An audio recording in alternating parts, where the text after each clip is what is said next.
Comment le respect du vivant et des lois naturelles s'avère vecteur d'épanouissement et d'éveil à plus grand que soi. Nutrition, psychologie, spiritualité, naissance naturelle, maternage proximal et parentalité consciente, découvrons ensemble comment la santé du corps, de l'âme et de l'esprit permet de retrouver du sens et un abord joyeux de l'existence. Je suis Chloé Houdin-Gasquet, psychologue, psychothérapeute et maman de 3 enfants. Vous écoutez À Cœur Joie, le podcast pour naître et grandir en conscience.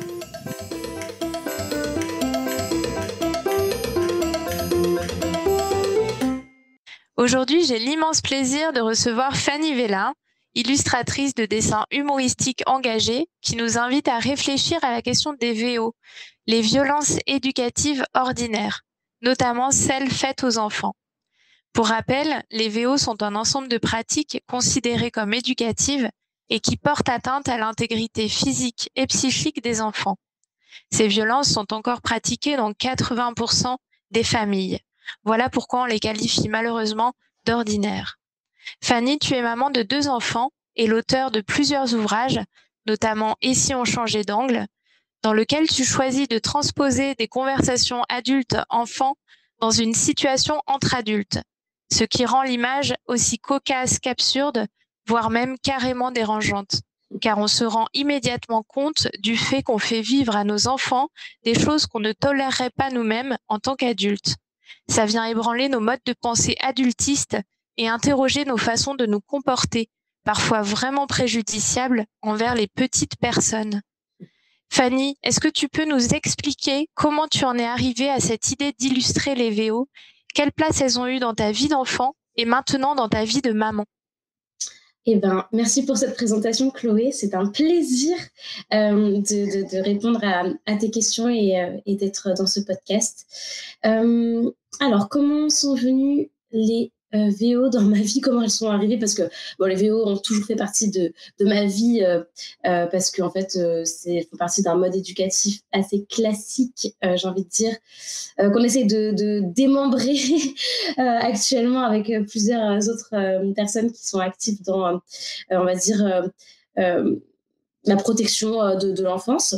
Et donc, elles ont fait partie de ma vie sans que je puisse les nommer. Donc, voilà, je veux dire, à quel moment elles sont arrivées dans ma vie, c'est plutôt à quel moment j'ai pris connaissance de leur définition, en fait. Et au moment où vraiment j'ai commencé à me dire que ça sonnait pas tout à fait juste chez moi.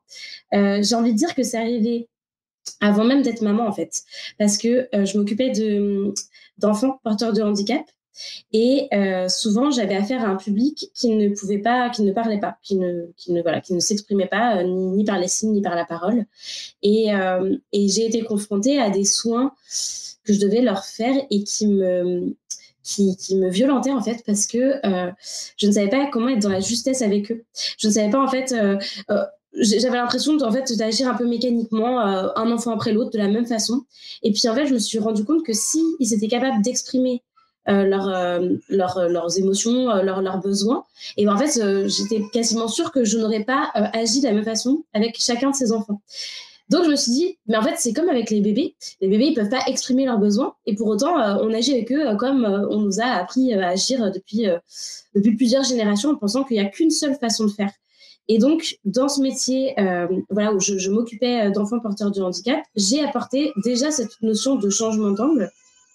Je pense qu'on doit entendre en fond un de mes petits... C'est la vie, il y a de la vie, il y a de l'animation. C'est ça. Il y a de la voix, il y a des enfants. Et des microbes. Oui, aussi. Microbes. C'est la vie. Donc voilà, je m'occupais d'enfants porteurs de handicap. Et donc, je me suis dit, et si, à la place de faire ce change sur cet enfant-là qui n'était pas moteur et qui ne pouvait pas verbaliser, si j'étais en train de le faire sur, mettons, on va dire une personne à mobilité réduite, par exemple une personne âgée, mais qui serait en mesure de me dire, mais jeune fille, qu'est-ce que vous faites? Demandez-moi d'abord mon avis avant de procéder à ce soin-là. Demandez-moi si j'accepte que vous me tourniez dans ce sens-là, que vous commenciez par cette zone-là, etc.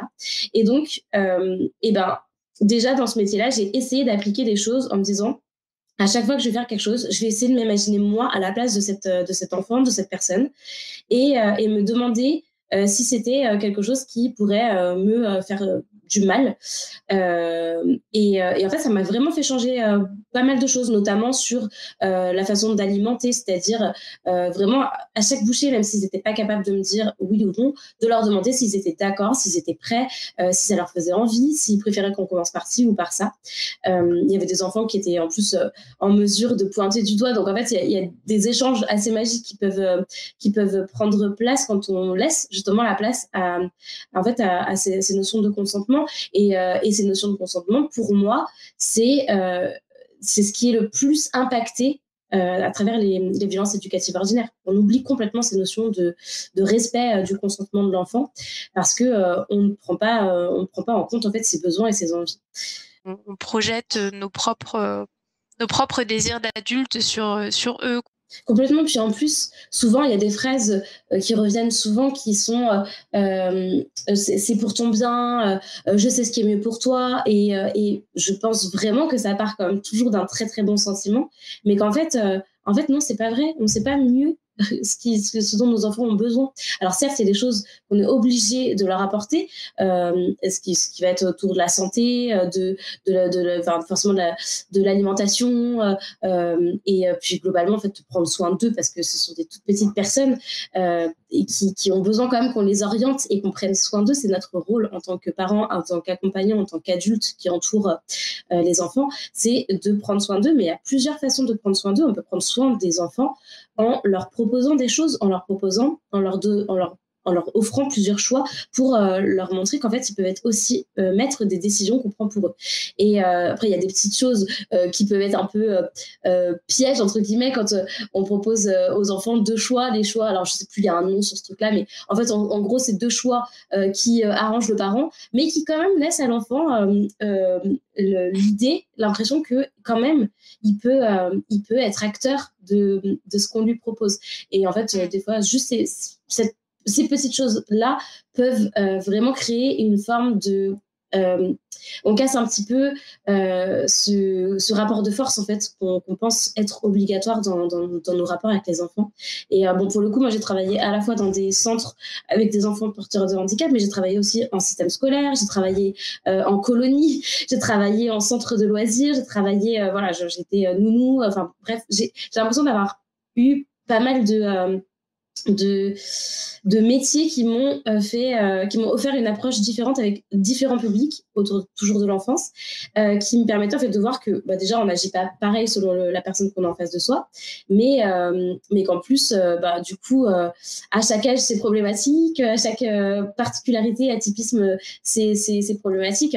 La clé, ce que ce serait pas à chaque fois de se mettre un tout petit peu plus à leur hauteur pour essayer de prendre en compte leurs besoins, leurs envies, plutôt que celles qui vont être tablées dans des bouquins qui vont nous apprendre entre 0 et 1 an, voilà ce qui va se passer, entre 1 et 6 ans, voilà ce qui va se passer, alors qu'en fait, bah, quand nos enfants sortent des clous de ces ouvrages-là, on se sent complètement incompétent. Mais la vérité, c'est qu'en fait, on est tous complètement... on est complètement, j'allais dire inédit, mais ce n'est pas le mot, on est unique, et nos enfants aussi, et prenons-les avec toutes leurs particularités, et d'où le besoin en fait voilà, de se tourner vers eux aussi pour évidemment là je parle de ça, c'est facile. Mon aîné elle a 6 ans, mon plus petit qu'on entend a 1 an et demi, et donc du coup forcément je n'agis pas pareil avec un enfant de 6 ans qu'avec un bébé de 1 an, c'est évident, mais je trouve que dès qu'on met en place de la communication, même dès le départ, en fait mine de rien on comprend déjà que en fait ils comprennent très vite, ils comprennent assez tôt, et du coup la communication peut se mettre en place par tellement d'autres méthodes, mais voilà, évidemment que tout est adaptable selon l'âge et les particularités de l'enfant, mais voilà, pour moi l'empathie, clé de tout. Ouais, c'est Dolto qui avait été la première finalement à redonner la place de personnes au bébé, et elle disait qu'il fallait s'adresser au bébé en fait, leur parler. Et ça c'était nouveau en fait, parce on parlait pas au bébé, on leur prêtait pas spécialement de besoin aussi de communication, alors qu'en fait, quand on cherche à parler à un bébé, quand on le regarde, on se rend compte qu'en fait, il est attentif, il observe énormément et il a envie d'être dans le lien. Mais complètement. Moi, je me rappelle que, tu vois, je disais que c'est arrivé bien avant d'être maman, ce regard que j'avais envie de changer un petit peu sur le soin qu'on prenait des petits. Mais je me rappelle que quand ma fille était toute petite, donc elle ne pouvait pas parler, euh, à un moment donné, je l'avais emmenée quelque part et j'étais un peu pressée. Voilà, je l'avais habillée, je l'avais mise dans la voiture, attachée. J'avais démarré, j'avais dû même allumer la musique, moi chanter et tout ça. Et on était arrivé du coup chez, je sais plus, un ami de la famille, peu importe.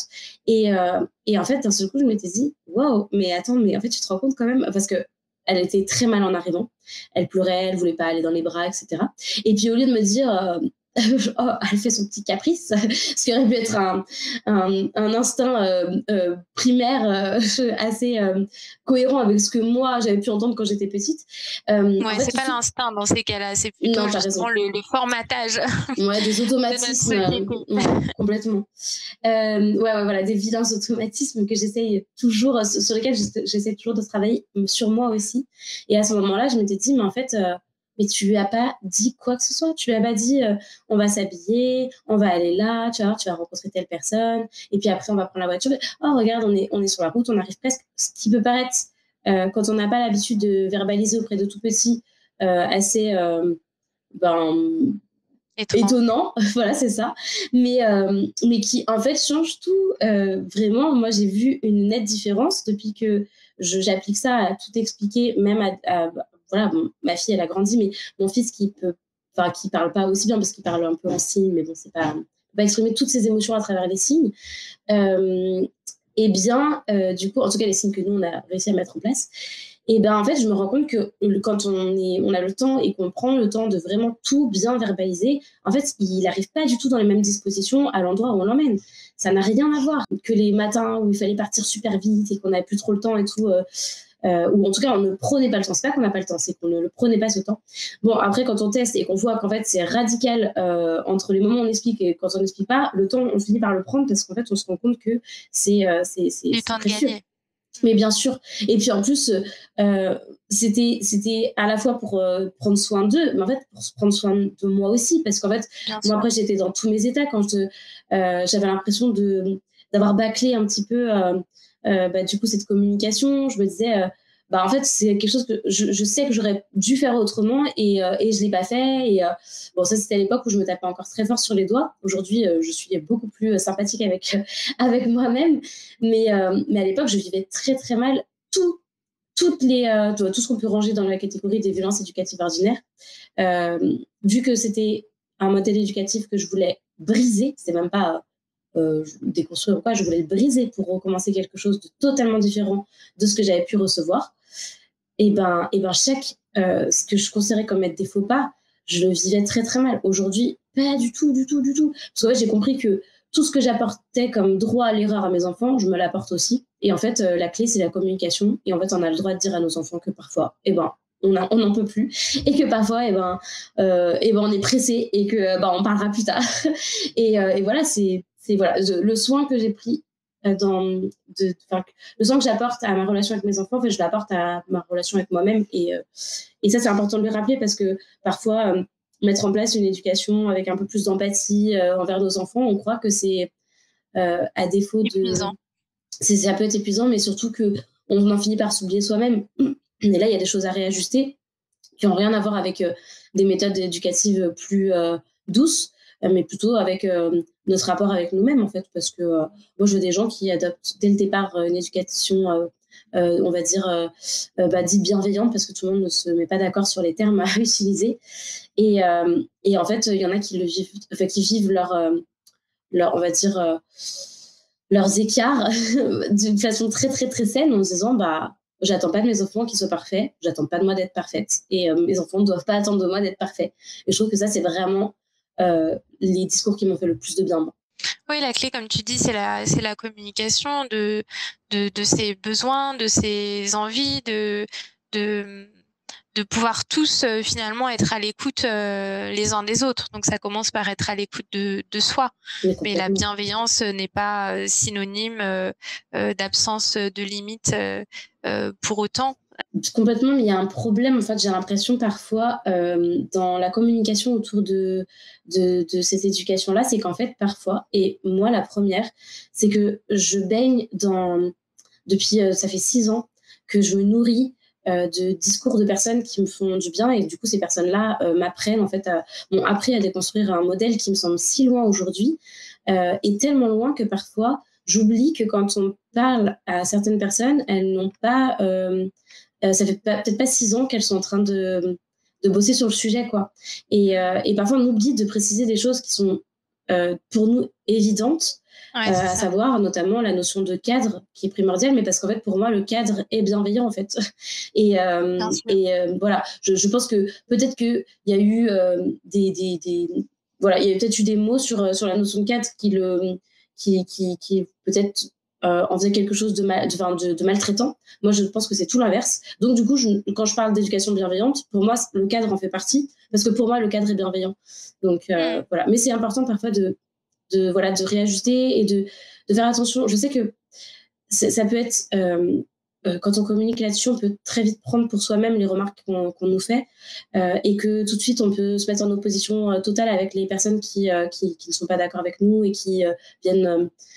du coup, j'ai envie de dire troller un petit peu, parce que souvent ça se passe sur les réseaux sociaux, les discours.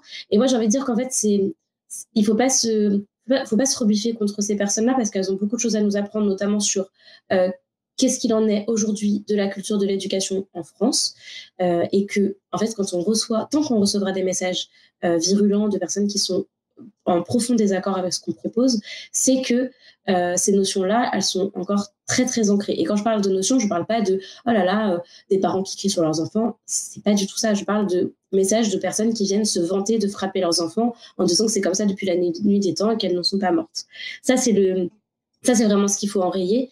Et je n'ai pas envie d'être en colère contre ces gens-là, parce que pour moi, il faut aussi réajuster notre discours. Si le discours il est encore trop violent, parce que je pense que c'est pour ça que ces gens-là sont d'une telle virulence, c'est qu'on vient violenter quelque chose chez eux, on vient leur expliquer, enfin, on n'explique rien, mais en tout cas moi j'explique rien, on vient leur soumettre l'idée que potentiellement l'éducation qu'ils ont reçue ça aurait pu être autre chose.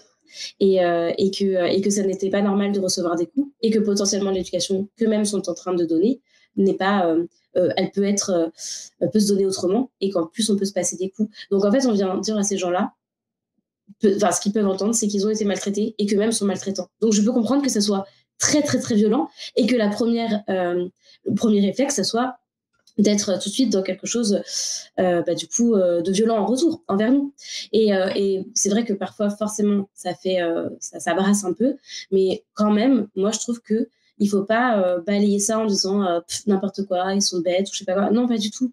Il faut se nourrir de ça pour se dire, là j'ai quand même quelque chose dans mon discours à réajuster, parce que si je veux être entendue aussi des gens qui sont pas prêts à remettre en question pour l'instant cette façon de faire, il va falloir que je trouve plus de douceur dans ma façon de le dire, ou en tout cas plus d'empathie, parce que moi je suis là à dire soyez plus empathique avec vos enfants, mais si le message que je véhicule il est hyper culpabilisant, en fait on est loin de ma volonté première, parce que moi je veux prendre soin des enfants, mais je veux prendre soin des adultes aussi, donc voilà, à moi de trouver les clés pour pouvoir faire passer mes suggestions. Et encore, j'aime pas dire ça, parce que je suggère rien à personne, j'essaie de me déconstruire et de proposer ça dans des livres pour voir si d'autres gens trouvent un écho dans ce que je peux dire, et qu'on se déconstruise tous ensemble.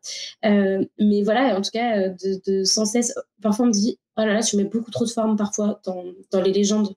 Mais je trouve que c'est important, parce que les gens qui prennent le temps de commenter, c'est pas des gens qui sont là juste ils viennent pas faire leur petit message violent en reprenant leur vie après. S'ils prennent le temps de faire ça, c'est que ça a brassé quelque chose chez eux, et que, à mon avis, leur journée est beaucoup plus pénible que la mienne après avoir vu mon contenu, que moi après avoir lu leur message. Donc voilà, j'ai envie de dire, plutôt que de rentrer en guéguerre entre ceux qui sont d'accord et ceux qui sont pas d'accord, est-ce qu'on peut essayer de trouver un terrain d'entente qui serait les enfants et se dire, on est d'accord que tous, on a envie de prendre soin d'eux et de leur apporter le meilleur. Venez, on trouve une solution pour peut-être réajuster chacun à sa façon de faire et son discours pour trouver un terrain d'entente et que, bah voilà, parce qu'au final, quand les parents se chamaillent, c'est les enfants qui en pâtissent. Hein. Après, on n'est pas responsable du travail que chacun fait sur lui-même aussi.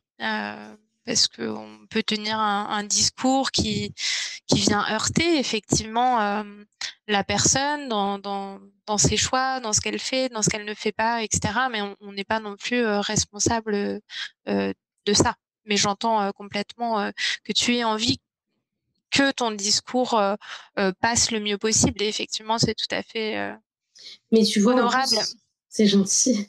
Mais en fait, au tout début, en plus, moi, j'avais plus envie de partager mes illustrations de la même façon que, tu vois, quand tu fais un choix, par exemple, le choix de l'IEF, le choix, je sais pas, du véganisme, par exemple. Parfois, ça te fait du bien d'aller lire du contenu d'autres personnes qui font comme toi, parce que, bah, du coup, tu as l'impression d'être un peu moins un ovni, tu as l'impression d'être, voilà, qu'il y a une sorte de communauté, entre guillemets, de personnes qui font comme toi et qui peuvent te conforter, en fait, dans les choix que tu as faits. Et moi, c'était un peu mon envie première à la base, c'était moi, j'étais maman dans un groupe d'amis et au sein de nos familles, on était les tout premiers en fait à avoir un enfant. Donc du coup, on se sentait un peu seul et souvent en fait, comme même si nos amis sont adorables, on sait ce qu'ils se disaient quand ils avaient au moins le comment dire, la délicatesse de ne pas nous formuler à nous, mais on sait que entre eux ils se disaient c'est quand même bizarre de faire ça, on faisait du cododo, c'est bizarre, l'allaitement, oh là là quand même ça dure un peu, voilà bah, alors que mon premier allaitement n'a vraiment pas duré en plus si longtemps que ça. Mais à la base, moi, j'ai fait ça en me disant ah, je sais que sur les réseaux, et ben parfois on peut trouver une communauté qui peut nous faire du bien, qui peut voilà. Et c'est vrai que j'ai proposé mes dessins, donc ça soit ceux de la collection Et si on changeait d'angle, et après tous ceux que j'ai fait autour du maternage proximal, c'était aussi pour dire regardez. Il y a plein de gens qui font ça parce qu'après vous vous retrouvez les uns et les autres sous les commentaires et en fait bah, ça fait du bien. Regardez, en fait, il y a plein de gens et ces gens-là, ils ont l'air normaux, quoi. Donc voilà, mon envie première, c'était ça. Donc, c'était pas de venir dire ah là là, regardez ce que vous faites, c'est mal. C'était plus de dire si vous faites comme j'essaye de faire, bah regardez, en fait, on est plusieurs à faire ça. Et puis moi, ça me faisait du bien de lire des commentaires de gens qui disaient ah, ça fait plaisir, nous aussi, on met ça en place. Ah, moi aussi, je trouve pas ça normal de forcer un enfant à être embrassé. Et du coup, ça me donnait moi plus de force après pour quand on était confronté à de la famille qui trouvait que c'était mal poli ou ce genre de choses, pour pouvoir avancer des arguments que parfois j'avais lus en commentaire. J'étais là, bah, c'est génial. Genre, moi qui doute tout le temps de comment présenter les choses et tout ça, et ben là, je me sentais forte parce que j'avais l'impression que derrière moi, il y avait plein de gens que je trouvais géniaux. Et du coup, ça me faisait moins peur de ressembler à ces personnes-là que d'être toute seule dans ces choix-là. Parce que initialement, j'ai fait tout ça sans aucune lecture. J'avais vraiment besoin que, justement, on parlait d'instinct tout à l'heure, et là, pour le coup, c'est vraiment la notion d'instinct que j'ai envie de mettre en avant. J'avais un instinct qui venait, et vraiment, j'avais envie de l'écouter, et j'avais pas envie que, comme je me sentais très vulnérable et très influençable, j'avais pas envie d'être influencée par des lectures. Et en plus, quand on est toute jeune maman, qu'on est toute seule à la maison parce que les papas, ils travaillent très très tôt, bah, ils reprennent le travail très très tôt. Et ben du coup, j'avais l'impression que presque j'aurais pu lire n'importe quoi et je me serais dit allez, je vais prendre ce que cette personne dit. Donc je m'étais interdit ça. Et puis j'ai découvert un peu la maternité que je voulais mettre en place toute seule. Et ensuite j'ai lu des trucs et c'est à ce moment-là que je me suis dit oh trop cool. Au final ça rejoint un petit peu ce que mon instinct me criait. Donc voilà, j'ai plutôt nourri les choses dans cet ordre-là. Et pareil, j'ai mis en place des choses et je les ai proposées sur les réseaux. Et ensuite les gens sont venus me dire ah cool, je valide, moi aussi je fais ça.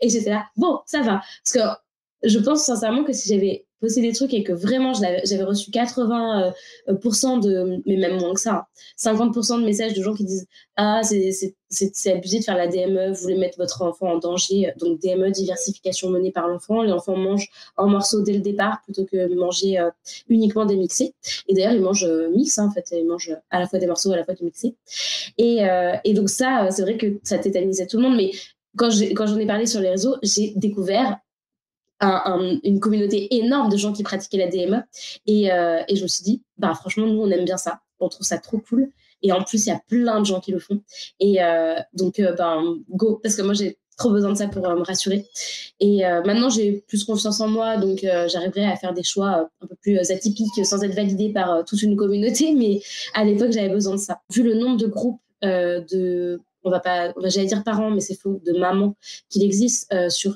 Facebook notamment, ou sur les forums et tout, on voit que quand même c'est une majorité de mamans et de parents qui ont besoin d'aller trouver des gens pour se sentir soutenus dans les choix qu'ils font, quoi. Ouais, tout à fait.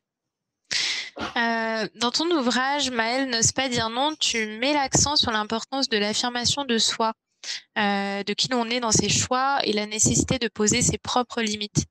Est-ce que l'enfant que tu as été entendu quand elle disait non, et quel message veux-tu faire passer à ce sujet? Eh bien, en fait, j'ai compris assez tard que je pense que mon nom n'avait pas été suffisamment entendu, mais pas plus, pas moins qu'une autre personne de ma génération, en majorité. Et donc j'ai 33 ans, juste pour situer de quelle génération je parle. Et en fait, j'ai compris plus tard que... c'est trop terrible quand je commence une phrase et qu'elle me fait penser à une chanson. J'essaie de me dire dans la tête, là, c'est terrible. J'ai compris tous les mots, c'est ça qui m'est venu, mais ça n'a rien à voir avec le sujet. Du coup, j'ai compris plus tard. Après, merci, je l'ai dans la tête, du coup, c'est adorable. Ah, c'était pas cool de ma part. Donc, j'ai compris plus tard, suite à plusieurs expériences dans ma vie, que j'ai pu un petit peu réunir. J'ai fait une thérapie. Et en fait, que du coup, la base des choses compliquées que j'avais vécues était en fait cette notion de consentement qu'on ne m'avait pas appris ou pas suffisamment inculqué quand j'étais jeune. Je vais m'expliquer.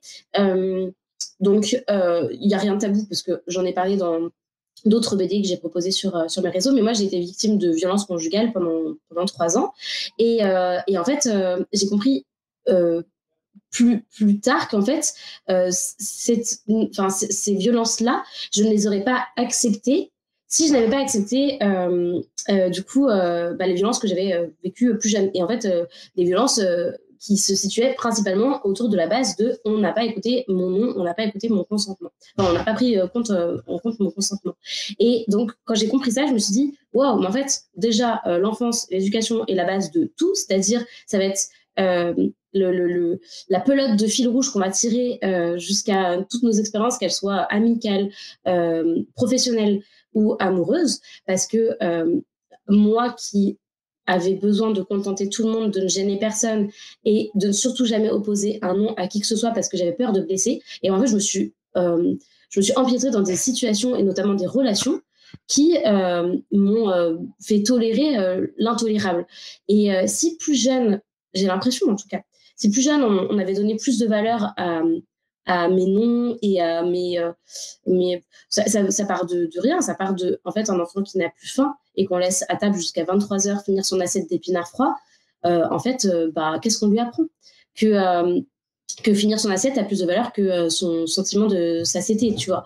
Un enfant à qui on oblige à être pris dans les bras et à embrasser des gens qu'il ne connaît pas, c'est un enfant qui plus tard pensera que on ne peut pas dire non à quelqu'un qui va forcer un baiser parce que c'est pas très poli, ça fait un peu ça fait un peu capricieux, ça fait voilà. Et ça c'est des choses qui sont compliquées à mettre en parallèle en fait, parce que voilà, on grandit, en plus on nous apprend qu'en fait que ce modèle éducatif, en fait, on le voit partout à la télé, dans les livres et tout ça, donc c'est normal. Et donc, plus tard, quand on se pose et qu'on fait un petit peu le bilan, on se dit mais comment ça se fait? Je suis pourtant très saine d'esprit, comment j'ai pu me mettre dans autant de situations foireuses?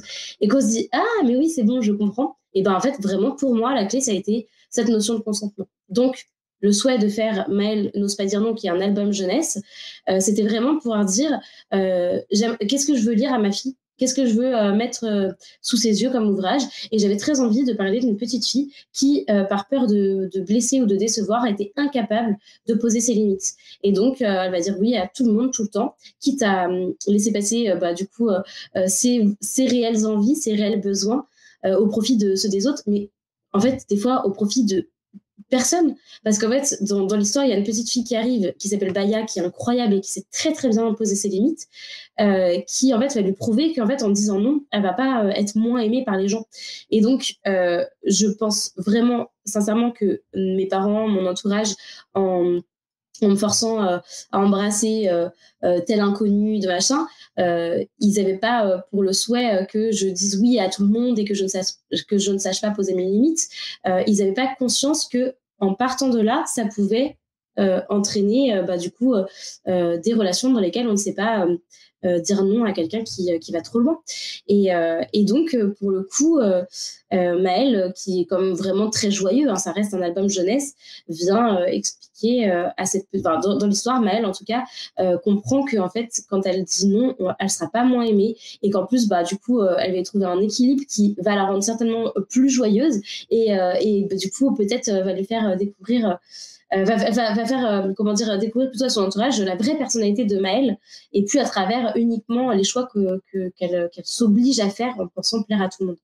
Donc voilà, et c'est vraiment en plus l'arrière-fond dans Maëlle que j'aime beaucoup et auquel je tiens, c'est qu'en fait les adultes de l'histoire sont des gens qui aiment profondément Maëlle et qu'en fait qui ne veulent que son bien, mais comme elle ne sait pas leur dire ce qui lui plaît vraiment, eux, ils ont tous l'impression qu'elle est contente et que quand elle se force à faire du judo parce qu'elle est sûre que ça va faire plaisir à sa mère, en fait, c'est vraiment elle pense que Maëlle fait du judo parce que ça lui plaît. Et donc voilà, il y a plein de petits trucs comme ça et qui peuvent être super, qui sont réajustés à la fin parce que quand même, c'est une histoire pour enfants, on réajuste les choses à la fin.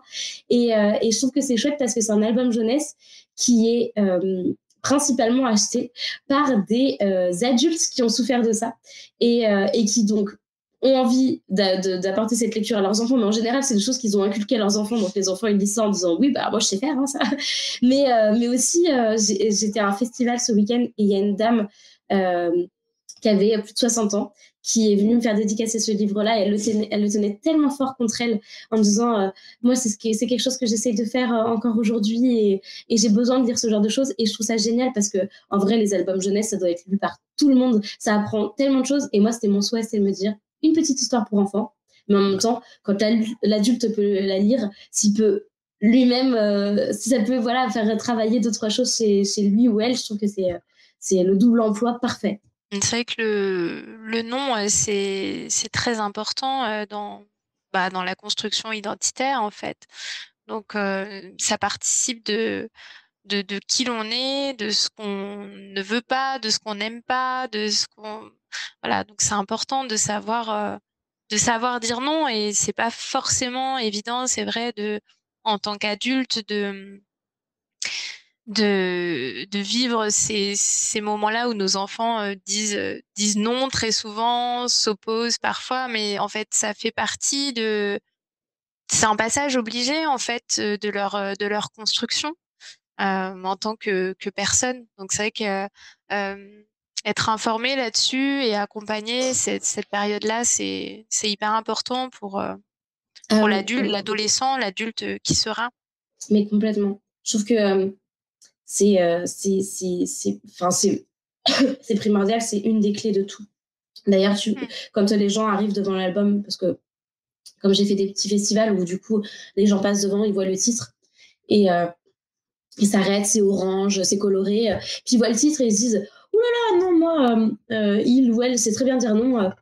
Je suis là, non, mais c'est pas qu'une question de savoir dire non. Évidemment, tous les enfants disent non et passent par cette phase du non. En fait, c'est plus, on est plus sur les notions de consentement et c'est vrai que ça interpelle un peu plus parce qu'en fait, cette notion de consentement, on l'a compris il n'y a pas très longtemps avec des faits avec le MeToo, ce genre de choses, que en fait, ça c'était primordial et tout le monde était là. Alors oui, bien, mais alors du coup, comment on fait? Mais en fait, on va pas prendre des jeunes femmes ou des femmes, voilà, adultes et leur dire, tu vois, quand tu dis non, c'est hyper important, on va le respecter. Parce qu'en fait, derrière, il y a tout leur bagage éducatif et les expériences qu'elles ont accumulées, qui fait que pour l'instant, c'est trop dur et qu'il faut beaucoup, beaucoup, beaucoup de travail sur soi-même pour réussir à enrayer ça. Et j'en suis une témoin première, c'est-à-dire que je suis encore en train de travailler dessus et qu'il y a de multiples rechutes.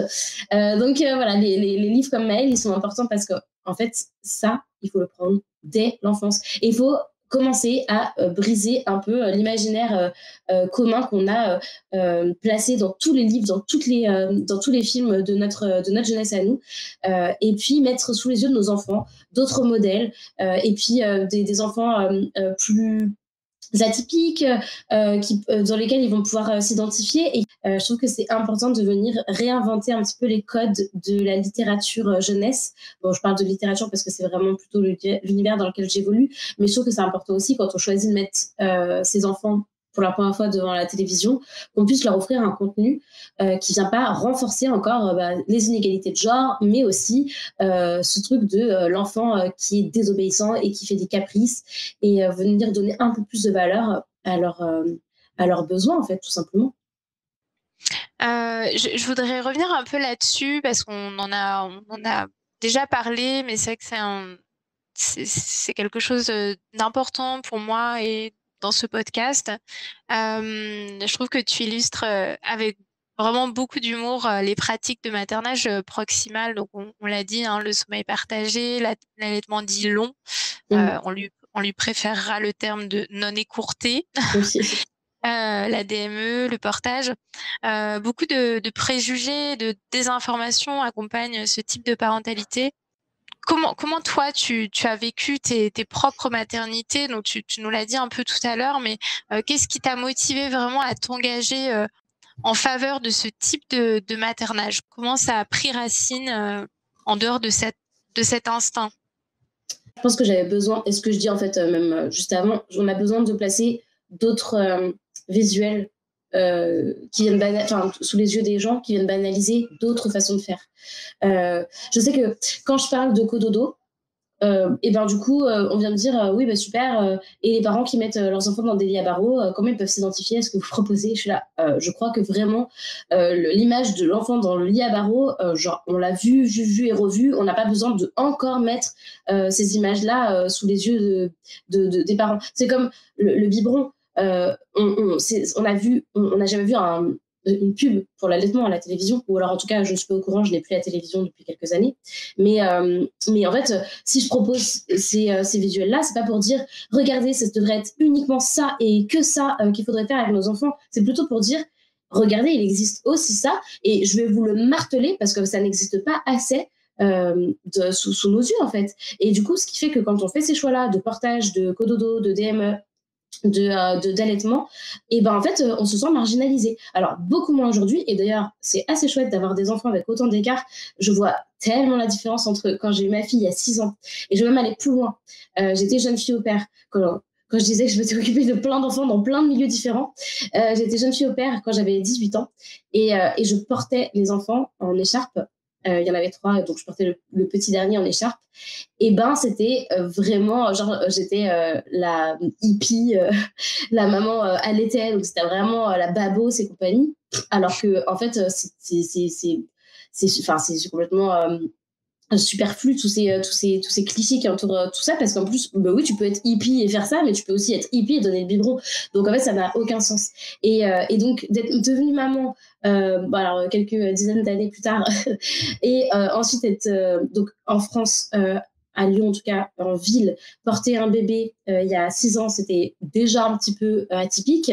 Là, avec mon fils, mais alors pas du tout. Je vois tellement de parents qui portent, c'est fou. Et d'ailleurs, de la même façon, nous, on a fait du cododo très instinctivement avec notre fille aînée qu'on a d'abord essayé de mettre dans un lit à barreaux parce qu'on ne connaissait que ça comme modèle et qu'on pensait que c'était ça. C'était d'abord, on la ramène de la maternité et puis après, il va falloir la mettre dans un lit à barreaux parce que c'est comme ça. C'est le petit manuel du parent parfait qu'on avait vu partout. C'était un lit à barreaux, le biberon et la poussette. Et bon, nous, on avait des escaliers, on n'avait pas d'ascenseur, donc le portage était une évidence. Mais les regards que j'avais à l'époque n'ont absolument rien à voir avec les regards que j'ai aujourd'hui. Enfin, d'ailleurs, il n'y en a pas des regards, en fait, tout simplement. Parce qu'aujourd'hui, du coup, le portage est devenu assez basique. Et le cododo, comme je disais, où nos amis parfois regardaient ça avec un œil en disant, clairement, ils le disaient, nous, on ne fera jamais ça. Et spoiler, ils le font tous. Ou en tout cas, ils l'ont tous fait pendant les premiers mois de la vie de leurs enfants. Et donc, du coup, je me dis, c'est clairement pas moi qui les ai fait basculer, mais peut-être que j'y ai contribué, mais c'est parce qu'on a mis de plus en plus sous leurs yeux des images qui banalisent ces pratiques, et quand on se sent bien dans cette pratique-là, ça fait du bien de se dire, ça existe. Je ne serais pas complètement marginale en faisant ce choix-là. Donc voilà, mon souhait premier, c'était vraiment pouvoir placer sous les yeux des gens d'autres façons de faire, pour venir rééquilibrer avec la somme d'images qui existent sur les autres façons de faire. On fait exister autant dans tous les médias et dans tous les médiums ce choix et ce choix-là. Donc voilà, mais c'est un peu compliqué parce que c'est vrai que moi vu que en général quand je veux illustrer une maman et son bébé, j'aime bien l'illustrer en train d'allaiter par exemple. Et du coup, souvent on me dit super culpabilisant pour les mamans qui biberonnent. Et je me dis, mais punaise, si on avait dû culpabiliser, nous, à chaque fois qu'on voyait une maman qui biberonnait à la télé, dans les films, dans les machins, vraiment, le compteur de culpabilité aurait explosé depuis longtemps, quoi. Ouais, justement, tu as fait un dessin très drôle, un peu flippant aussi, qui peut illustrer ce bashing-là dont on peut faire l'objet, dont je pense tu as été un peu victime aussi quand on ose tenir un discours dit engagé. C'est une image où on te voit prête à poster un message sur les réseaux avec un déclencheur de bombe entre les mains, et on peut lire autour quelques extraits des meilleurs commentaires haineux que tu as reçus. Comment tu expliques qu'il soit encore aussi difficile aujourd'hui de défendre certaines positions en faveur du maternage proximal? À cause de la comparaison. En fait, j'ai l'impression que on est dans l'incapacité de regarder un contenu sans se comparer. On est dans l'incapacité de regarder, je sais pas, mais même en sortant de la parentalité, on va regarder des photos d'Instagrammeuses qui, je sais pas, ont une cuisine incroyable, et puis on va penser à quoi? On va penser à notre cuisine et notre déco qu'on sait pas faire. On va regarder des gens qui s'habillent en disant, genre, moi je sais pas faire. On prend pas assez le temps de se dire, waouh, ce que fait cette personne est génial, sans venir rajouter son ego dans tout ça. Tout le temps, on regarde tout par le filtre de moi je me sens nulle parce que je fais pas ça. Et donc, ou on a deux réactions, ou on se dit, et voilà, je me sens nulle à côté de cette personne, ou alors on se dit, cette personne me fait me sentir nulle, du coup je vais aller lui dire que ce qu'elle fait c'est pas bien parce qu'elle fait culpabiliser. Et en fait, c'est dommage parce que je trouve que ça prive de beaucoup de spontanéité, parce que il y a ce côté un peu trop édulcoré des réseaux sociaux sur il faut que tout soit beau, tout soit lisse, sinon on pourrait juger mon imperfection. Ou alors, il y a aussi ce truc de attention, il ne faut pas que j'ai l'air trop parfaite, sachant qu'on ne l'est jamais, mais il faut que si je parle d'allaitement, il faut quand même que je dise que je galère, parce qu'il ne faudrait quand même pas que je fasse culpabiliser les mamans qui ont fait un autre choix. Si je parle de... il y a tout... Moi, en tout cas, j'avais... Vraiment, je parle pour moi. Hein, moi, j'avais vraiment ce truc où j'avais presque besoin, alors plutôt dans la vraie vie, quand je rencontrais des gens qui galéraient, qui traversaient des moments un peu plus complexes avec leurs enfants, je me sentais obligée de leur dire moi aussi je galère là-dessus, tu vois, parce que je me disais, faudrait surtout pas que je les fasse se sentir moins bien, tu vois. Si ma fille était en train de marcher alors que le leur marchait pas, je faisais des trucs horribles. Et ma fille, si un jour t'écoutes un podcast, ce podcast en l'occurrence, tu m'excuseras, mais plutôt que de dire ouais, on est super fiers d'elle, elle marche bien, elle est bien moteur et tout, je disais oui, mais par contre, elle sait pas bien faire ça. Je me dis mais pourquoi? Et juste parce que je me disais, il fallait surtout pas que cette personne se mette en comparaison mettre en comparaison nos enfants. Du coup, je me sentais obligée de déprécier ma fille en disant oui, par contre, elle mange super salement. Et donc, du coup, c'est dommage parce que genre, ma fille, j'en étais très fière, j'en suis toujours très fière. Mais voilà, j'avais peur que, parce que je voyais ça sur les réseaux, j'avais peur que du coup, dans la vraie vie, il y ait ce truc aussi de se dire ok, d'accord, super, madame la parfaite avec son enfant moteur là. Donc, du coup, voilà, j'avais besoin de réajuster. Et donc, du coup, voilà, c'est vraiment pour moi ce problème de se comparer, de toujours, quoi qu'on fasse, quand la personne le vit mal, et ben systématiquement, la personne vient dire moi, nanana, nanana, ou mes parents, nanana. C'est tout le temps une mise en perspective de ce qu'elle a connu ou ce qu'elle met en place. Et du coup, ouais, c'est vraiment dommage, quoi. Ouais, on se demande d'où ça vient dans notre éducation, ce truc de se comparer les uns aux autres. Oui. Ça pourrait rappeler vaguement quelque chose. Tu penses à l'école, peut-être, Chloé? Justement, Fanny, j'en profite, tu fais partie de la liste des signataires d'une tribune de défense des droits à l'IEF, l'instruction en famille, que j'ai écrite avec Dalibor Kamilovanovic. Est-ce que c'est une cause qui te tient à cœur? En fait, la cause qui me tient à cœur, c'est d'essayer de mettre en place ce qui va le mieux pour les enfants, en fait. Et donc, si l'IEF colle plus au choix de vie ou à l'enfant, mais évidemment qu'il faut soutenir. Mais en fait, moi, je suis pour les choix, en fait. Je déteste me dire... on m'a invité à soutenir une cause qui ne fait de mal à absolument personne. Évidemment que je la soutiens. Et en plus, pour le coup, moi, moi-même, on en a beaucoup discuté avec mon conjoint. Alors, tous les deux, on a une super expérience de l'école. On a adoré l'école, plutôt pour les aspects sociaux que pour les aspects d'apprentissage. Mais en tout cas, nous, on a une super expérience avec beaucoup de copains, avec voilà, même des très bons profs qui nous ont fait aimer certaines matières.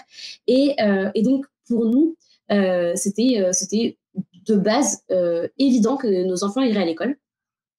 Et donc, quand Ellie était en âge de rentrer à l'école, on s'est quand même posé pour se dire, si jamais, parce qu'on est dans un quartier où on avait vent de difficultés, voilà, de